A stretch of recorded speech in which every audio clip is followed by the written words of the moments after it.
మరియు విరాట నగరంబునకున్ జనుచుండి తత్సమీప శమీ వృక్షంబున పాండవులు తమయాయుధంబులు నిక్షేపించి తమ్మెవ్వరు నిరుంగకుండా విరాటుంగొలిచియునికియు అందు భీముండు సింహబలుందొట్టి సకల కీచకుల వధించుటయు గోగ్రహణంబున కురుబలంబులనెల్ల ఒక్కరుండ జయించి ధనుంజయుండు గోగణంబుల క్రమరించుటయు విరాట రాజపుత్రి అయిన ఉత్తరను అభిమన్యుండు వివాహంబగుటయు అను వృత్తాంతంబుల నొప్పి 3700 శ్లోకంబులు కలిగి పర్వుచు వైరాటాదిక పర్వ చతుష్టయమునను సభారంజనమై సర్వమనోజ్ఞము 4వ పర్వమునాదగి విరాట పర్వము వెలయున్. మరియు భారత రణోద్యోగులైన పాండవులు ఉపప్లావ్యంబున విడియుటయు అర్జున దుర్యోధనుడు ద్వారకా నగరంబునకుంజని శ్రీకృష్ణునింగని సహాయత్వంబునకున్ ప్రార్థించుటయు నారాయణుండు వారిని ఆశ్వాసించి నారాయణ గోపాల బలంబుల చూపి నిరూపించి వారలం కోరికొనుండనుటయు నారాయణ గోపాల బలంబుల దుర్యోధనుండు కోరికొనుటయు నారాయణుని ఒక్కని అర్జునుండు కోరికొనుటయు ధృతరాష్ట్రుండు పనుప ఉపశమనార్థంబు ఉపప్లావ్యంబున సంజయుండు పాండవుల కడకుంబోవుటయు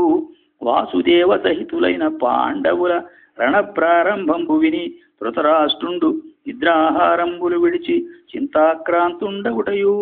హితవచనుండైన విదురు పలుకులు వినమియు ధృతరాష్ట్రునకు మనస్తాపోపశమనంబుగా సనత్సుజాతుండు అధ్యాత్మ కథలు చెప్పుటయు వాసుదేవ అర్జునుల అత్యంత సాంగత్యం బెరింగి వచ్చి సంజయుండు సకల రాజ సమక్షంబున విస్తరించుటయు సర్వభూతహితుండైన శ్రీకృష్ణుండు పాండవధార్తరాష్ట్రులకు సంధిగా వింపందలంచి హస్తిపురంబునకుంజని అందు కర్ణాది దుష్ట శిక్షితుండైన దుర్యోధను దుర్మంత్రం బెరింగి విశ్వరూపంబు చూపుటయు కృష్ణుండు కర్ణునిన్ తన రథం వెక్కించుకొని ఉపాయంబున అనునయించి ఒడంబరు పనేరక కర్ణుచేతన్ ప్రత్యాఖ్యాతుండయి క్రమ్మరివచ్చుటయు బలాతిబల సంఖ్యానంబు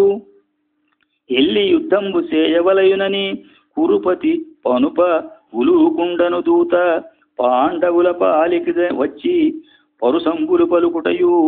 సమరథ అతిరథ సంఖ్యానంబు అర్ధరథులలోనన్ కలయన్ తన్నెన్నిన అలిగి కర్ణుండు భీష్ము 10 దినంబులు సమర పరాంగుండగుటయు రామ భీష్ముల యుద్ధ కీర్తనంబు అంబోపాఖ్యానంబును సంక్రందనోపాఖ్యానంబును శ్వేతాభిషేకంబును అను వృత్తాంతంబుల నొప్పి 6998 శ్లోకంబులు కలిగి విదితంబై ఉద్యోగము మొదలుగా 11 పర్వములనెంతయు ఒప్పిదమై ఏనవ పర్వం బిదినా ఉద్యోగ పర్వము ఇమ్మగు సఫలం.